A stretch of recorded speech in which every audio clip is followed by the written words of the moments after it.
Hey guys, it's Mitch. How's it going? We did two good comics earlier this week, so now we got to do a bad one. That's just the rules, otherwise, we'll lose our tolerance. Would that be a bad thing? I don't know. So, we're looking today at Fantastic Four Unlimited #1. This is by Roy Thomas and Herb Trimpe. This is in 1993. And Roy Thomas and Herb Trimpe aren't really 1993 guys in terms of style. Roy Thomas, of course, started at Marvel in the 60s and eventually became editor-in-chief there before moving on to DC and then moving back. But yeah, he had been in comics for over 30 years in 1993. Herb Trimpe, kind of the same. Started at Marvel in the late 60s. I think he's known more for his work in the 70s and became kind of a fan favorite on stuff like The Incredible Hulk, which he drew for like 8 or 9 years. He was there for a long time. It was about 90 issues. I've got a couple of Trimpe comics, not much, and most of them are facsimiles. So, for instance, I've got a copy of the Godzilla #1 facsimile from 1974. And I mean, you can see how Trimpe's style works. It's very old school, where he can draw a little bit of everything. It doesn't generally get super dynamic, although, he can do a little bit of dynamism here and there. There's some fun compositions for sure. But yeah, his faces, everything like that, like the builds he uses, they're all very 60s looking. And I think I was a little bit surprised to find out that in 1993, he was still working at Marvel. I don't think I had any idea. So that was the case, but he was only working on the one title by 93. That was Fantastic Four Unlimited here. Basically, he had been phased out of just about everything else. And the company itself was starting to run into ruin.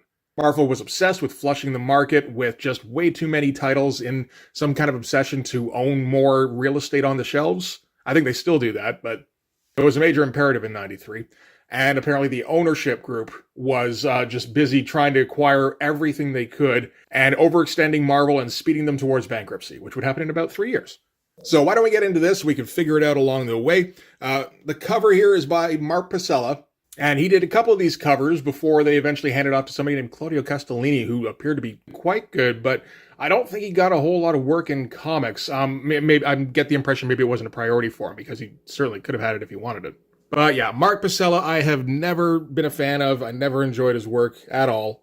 From his stuff on X-Force to Doom's 4 to, just like, no, thank you. I'm good without seeing any of Mark Pacella's art. So when everything here is stiff and blocky, and has, hatching that's way too wide, and just like generally ugly drawing. It's like, yeah, that's what I can't kind of come to expect from Mark Pacella. Okay, so let's get into this. What the hell is going on? So at the beginning of this, the Fantastic Four are in this, Wakandan kind of jet pod thing, and they're getting shot at. And we're going to see right off the bat that something is very wrong with everything being drawn here. Like, the Thing is, for the most part, he's okay. It just kind of looks like classic Thing stuff. But all the faces, these don't look like Trimpe faces. These look like Trimpe attempting Liefeld faces. And that's kind of what we're going to get over the course of this comic. You're going to see a lot of screaming from everybody throughout this entire thing. Like that. Where he's doing the Liefeld, like the mouth shapes. And there's been speculation about why Trimpe would be doing that. I mean, the most obvious reason I would think is that his regular style, which, remember, looked like this, was very old-fashioned in 1993 and just wouldn't have sold comic books, which is arguable, I think. I mean, Ron Frenz was selling comics in 93, and he still has a following. I don't get that one either. So assuming that somebody at Marvel thought, or maybe, most people at Marvel thought Trimpe's style wasn't going to sell in 1993. I think it's a fair assessment. I think this comes down to one of three options then. The first speculation I've heard was that this could be parody, where he's making fun of Liefeld's style, which is possible, I suppose, if you're not looking too deep into it, because some of this does look very similar to the stuff we saw in Doom Force Special. But I don't think that's the case at all. The next possibility is that editorial pressured him into trying to change his style, which again is more than possible. Marvel editorial is known to do that. But there's also interviews with Trimpe talking about that time. And according to him, this was a style that he pursued. Maybe with the thought of getting more work with it, but he seems to talk about it like he was enjoying it. Like this was just some kind of natural evolution of his style. Which, by the way, it very clearly isn't. We'll get into that. But I kind of get the impression that by 1993 at least, Herb Trimpe was not fond of his style. He thought it was clunky. So he may have been, trying out this kind of thing.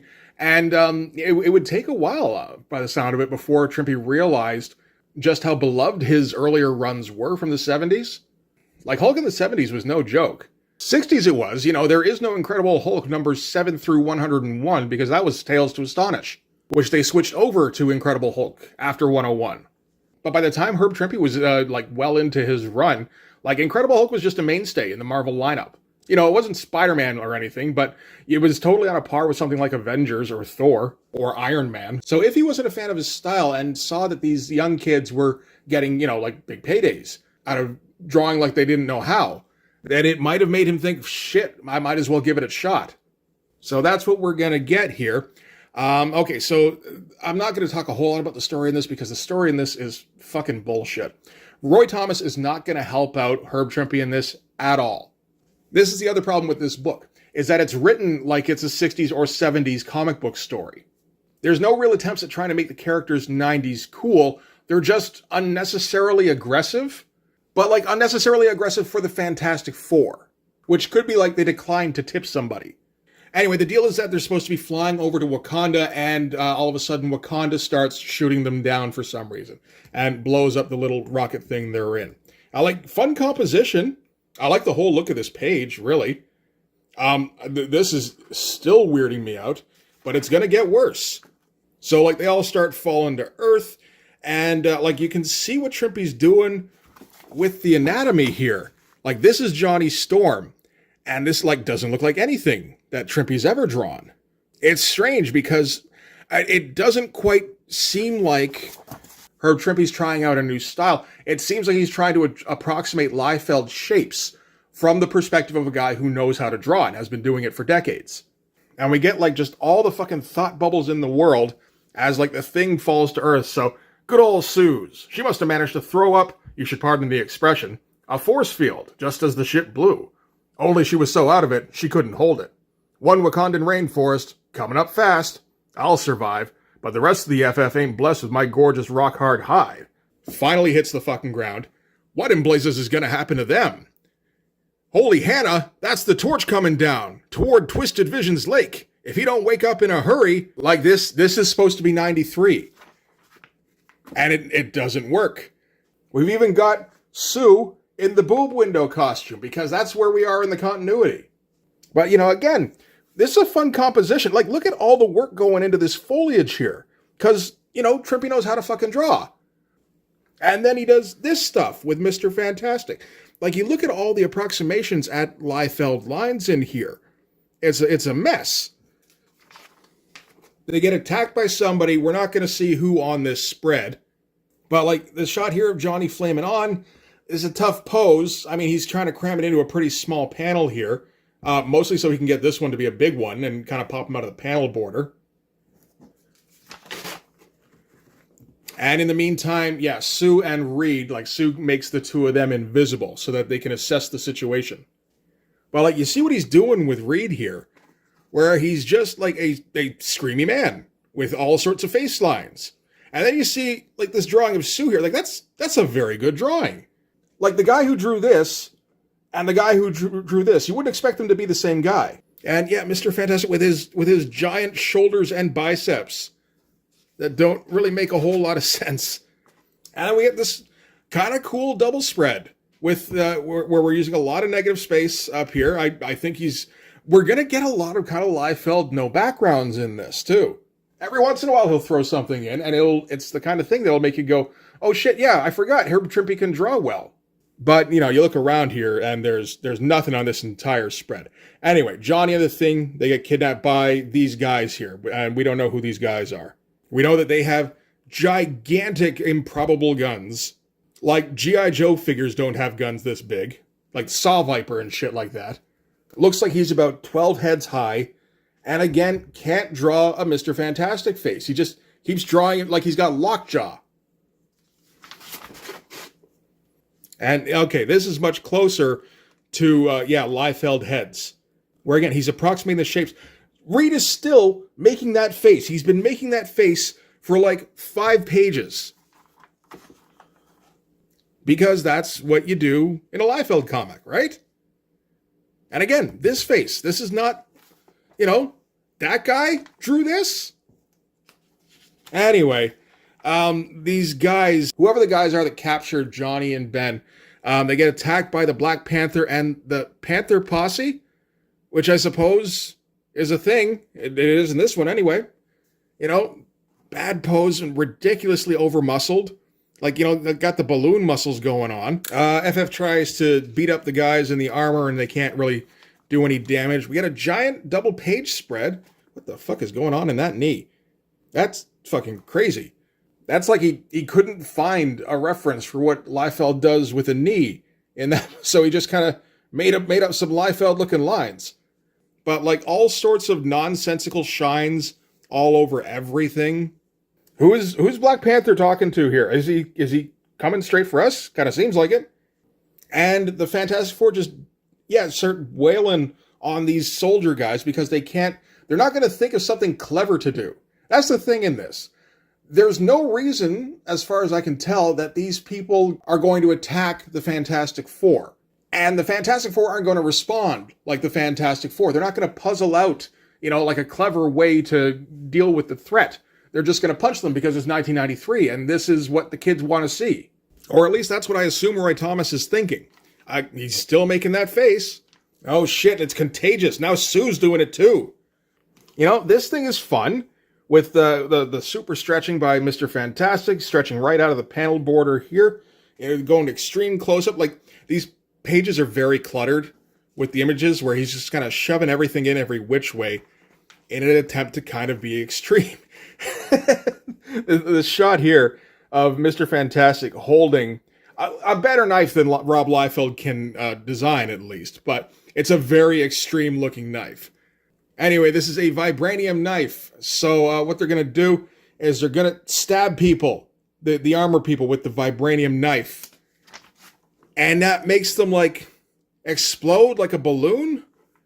And then, oh, no, but the guy's okay. I don't know what the fuck happened here. Where, just half the figure didn't get drawn. This doesn't make any kind of sense. If this is the armored guy getting his suit exploded off of him, then I'm pretty sure he should still be visible, and the explosion doesn't seem to be originating from this anyway. So this seems like it might be Mr. Fantastic. Only what? I don't know. You get the impression he stabbed the armored guy and both of them exploded, tearing off the Mr. Fantastic's torso. And so that's the armored guy without the armor. And I'm pretty sure Herb Trimpe drew a naked guy in a banana hammock, and Marvel decided, no, I don't think we're going to do that. So they gave him a green bodysuit instead. But you can see his thong, the outline of it there. Again, Sue's got the lockjaw now. We've got our attempts at Liefeld poses, which, kinda. Again, I don't think Trimpe really understands the Liefeld style very well. Some of the textures are right, some of the lines. The fact that everybody's always screaming, that kind of thing. The fact that he's coming straight at us is another thing. And you guys see a lot of that, actually, with a lot of heads from straight on, because I think Trimpe's decided that that's one of the things Liefeld does. And maybe he decides, we're not going to look at stuff from a 3/4 angle or a 1/4 angle. Everybody's usually coming straight at us, or we're seeing it straight in profile. And it's not like Trimpe can't draw those things. I think he's just decided that this is what you do in Extreme Comics. But weird face. I guess he's stretching his traps out there, just maybe flexing a little bit. And we find out that the guys in the armor has been constructed out of sound, so that means that this is the fault of Claw. So they're going to have to go and find Claw now. And they go searching through the jungle. That's a pretty good-looking jungle. I could look at this as reference for how to draw a jungle, and then you get to the figures whoa, shit, never mind. What in the blue fuck is going on with Claw? This is the kind of thing that would make you think parody. But again, I'm pretty sure that's not what he's doing. So I don't have any idea why he thought that was a good idea. Claw is just in his headquarters. He's being advised that they couldn't capture the Fantastic Four. So naturally, he's going to kill one of his goons because he offered him excuses. Very Liefeld-looking mouth shapes. Starting to approximate the number of lines on the cheeks that you need on Liefeld drawing, but not really coming anywhere close. There's some basic structure stuff going on here that's fine, like the placement of the muscles, for the most part. But, it's all just blown up to a ridiculous degree. Another close-up of Claw and one of his armored guys. And in a big old splash page that looks, man, it's like he couldn't keep track of this style on this scale. So yeah, this head looks absolutely terrible. He's got these gigantic eyes and is terribly in need of an orthodontist. But look at this pose. That pose isn't bad under all that muscle somewhere. It's fairly loose, Again, it's not like Trimpe doesn't know how to draw. He's quite good at it by now. And again, this jungle looks kind of good. Oh, here's where it's going to get pretty bad. I say that after the Claw having a stroke close-up. But okay, here's our money shot of Reed and Black Panther. And this is Reed Richards. Did you know that? With just way too many muscles and shines all over him. And Black Panther they have this really scrunched up pose that doesn't look cool. It doesn't look like an extreme kind of pose. Reed's got this, and again, unlikely gun, just massively oversized. That looks fairly decent in terms of the amount of detail and in terms of being a 3D object in space. But why does Reed have that gun? And the reason, of course, is that he's got to shoot stuff because his brain is on vacation, as is Roy Thomas, as I'm sure. Anyway, this is Claw confronting the Fantastic Four. And he's using, I don't know, he's got some kind of new vibranium thing on his claw. And apparently this can almost exclusively be used to create animals out of sound. So that's what he's going to do. He's going to send a monkey after the Thing, and a hawk after Human Torch, and a puma after, that's supposed to be Sue Storm, the Invisible Woman. And all the FF do is punch them. Profile, front facing. Now, that's, you get to these small drawings here, and he has to just rely on his regular style, and all of a sudden he can do a 3/4 view. The fun, stretchy stuff from Mr. Fantastic here, he's still got this insane fucking gun. And I think it's probably, I think that's actually consistent to how it looked on the previous page. That's not how you do that, Herb. Black Panther sticks a thing on Claw's back, and man, does Claw just lose his mind at the fact that something is stuck on his back. He says, "What did you adhere to my back?" And just flings his arms around him.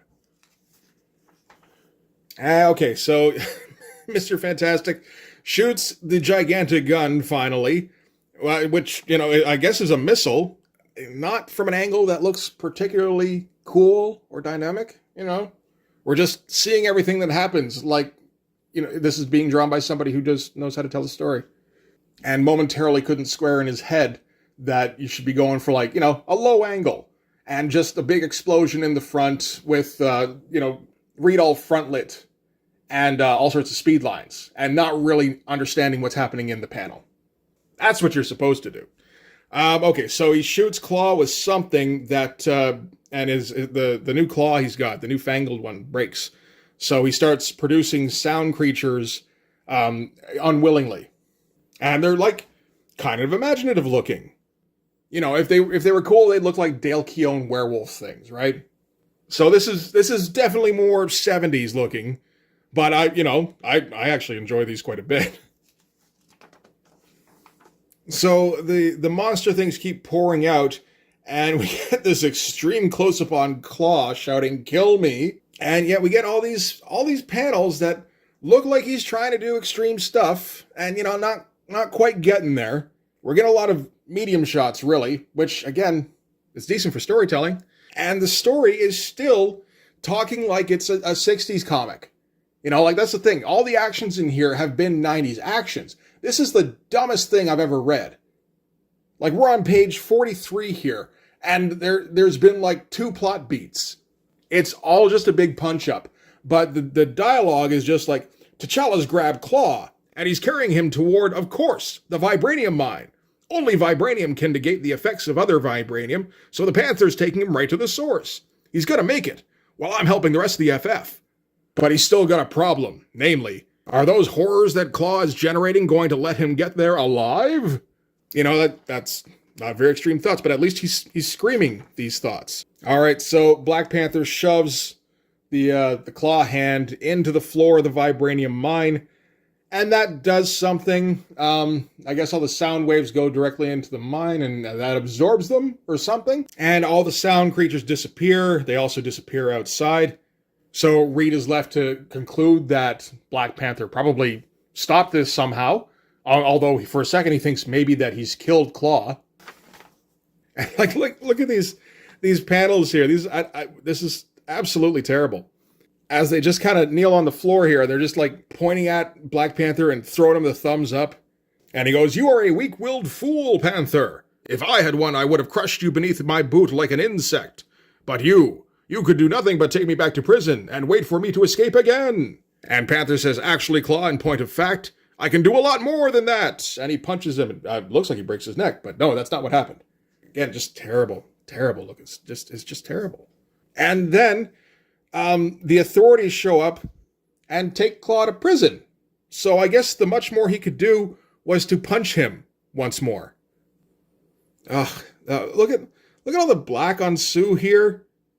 This is just ugly looking. And everybody's got too many abs. Like, Sue's got too many abs. Reed's got way too many abs. Yeah, we get the fucking bus here shows up to take Claw away to prison. And that's just the end of that story. And then we get a backup feature here, again by Roy Thomas. This is, I think, just the origin of the Black Panther lineage. So, not just the Black Panther himself, but like how the Wakandans, the T'Challas and T'Chakas and all that, how that passed down through their line, becoming the Black Panther. This can be drawn by Dave Hoover, which is a name I don't know. He's drawing in a very like mid-'80s kind of style. And already it looks way better. Just because he's drawing in his own style. It's not cool in 1993, but it looks decent. I kind of like this style, actually. This looks like 1987 Daredevil or something. And, it's just all kind of proper storytelling stuff. We get one kind of cool shot here, although it's done in kind of an old-fashioned style. Still, this is like the original Black Panther. All sorts of black in there. Obviously, but you didn't have to put all that black in the drawing, and they did, and I appreciate it because it looks kind of great. And yeah, just, I don't know, he's fighting somebody. Who cares? This is already way too long. We're on page, what was this? This is page 57, because this thing's fucking 64 pages. Oh, Meteor Man, yep, still. And the Darkman comic, which I don't remember seeing come out, but it looks like it's drawn by Javier Salteris. That's not too bad. We get a little missive here by Roy Thomas, where he's like, "So why another title about the Fantastic Four? As jazz great Louis Armstrong is reputed to have said to someone who queried him about what jazz was, if you gotta ask the question, you ain't never gonna know the answer." So they don't have a good reason, in other words. He's gonna talk, all of this is just kind of the history of the first 3 issues of the Fantastic Four. And then there's a bit here, so, and when something is the greatest, because they had the tagline, the world's greatest comic magazine, it certainly deserves more exposure than even a monthly mag like the current Fantastic Four, powerfully done by the team of Tom DeFalco and Paul Ryan, can give it. So just the Fantastic Four, since they're the first Silver Age superheroes, essentially, we need more of that. Never mind that the Fantastic Four has never really been a top seller. Probably since, at least since John Byrne drew it, I'm quite sure. Maybe going back to Kirby. But regardless, when Fantastic Four does have success, it ain't like this. It's not doing stupid punch-up issues where there's no motivation, there's no interesting resolution, and there's no creative way of dealing with a problem. That's what Fantastic Four is all about. That and conflicts between the family members. And there's none of that in this. Everybody's on a short fuse. Sue is weirdly aggressive in this. But I think there's a whole thing where she's being impersonated by a Skrull or something, and that's why she's got the boob window. I don't even know. This whole thing is just weird and bad. And it went on for 12 issues. Herb drew almost all of them, and this was the last thing he would draw in comics. At least he was able to get these final paydays, but after this, he couldn't get work in comics anymore. And a big part of that was that when Fantastic Four Unlimited got the axe, when it got canceled, that was in 95, and Marvel was falling apart. There's an article by Herb Trimpe online talking about those last days because he kept a diary. And then he published it. That was the article. I took a look at it and I got like halfway through because it's anxiety inducing, where he can't get work anymore and he's not sure like what he's going to do now. And he eventually decided to go back to school and become a teacher. And that was kind of it until I guess the 2010s. And I think some guys started reaching out to him and getting him to do the odd variant cover. So like Eric Larson was a huge Incredible Hulk fan when he was a kid. So he got Trimpe to do a variant cover for an issue of Savage Dragon. That was kind of an homage to one of the covers that he did for Incredible Hulk that I think was Eric Larson's first issue, something like that. Like the first comic he bought. He also he did like G.I. Joe. Like that stuff looks pretty good. Like Trimpe never really forgot how to draw or anything. He just had this weird misstep where I think this is just him trying to retain his job. And it just didn't work out. I mean, at least it didn't go on for too long. I think when you say Herb Trimpe, most people still think of his 70s stuff, his 80s stuff, that sort of thing. But yeah, this is a weird little footnote in his career. So anyway, yeah, terrible comic. It's unreadable, basically. Like there's nothing enjoyable in this comic book other than just like, what the fuck is Herb doing with these characters? Maybe we'll do another trip, like a proper Trimpe issue at some point. Like I said, I've got that Godzilla #1 there that we could always go through. And I think I've got the Incredible Hulk 181 facsimile as well. So, I mean, those would be fun to go through. And check out Herb Trimpe with using his actual style. I think that would be a bit more enjoyable. Although, hey, at least this was entertaining, I think. Anyway, that's going to do it for this one. Thanks very much for watching. If you like this video, please hit the like button. Helps with the algorithm stuff. If you want to see more, hit subscribe. And if you really want to help out, in the description, there's a link to my Patreon. And if you subscribe there, that gives you access to everything I do. So, whole bunch of videos, whole bunch of comic book art. You can also follow me on Instagram and DM me there for commissions. Commissions are open. So yeah, that's going to do it. Thanks again for watching, guys. I'll see you in the next one. Bye-bye.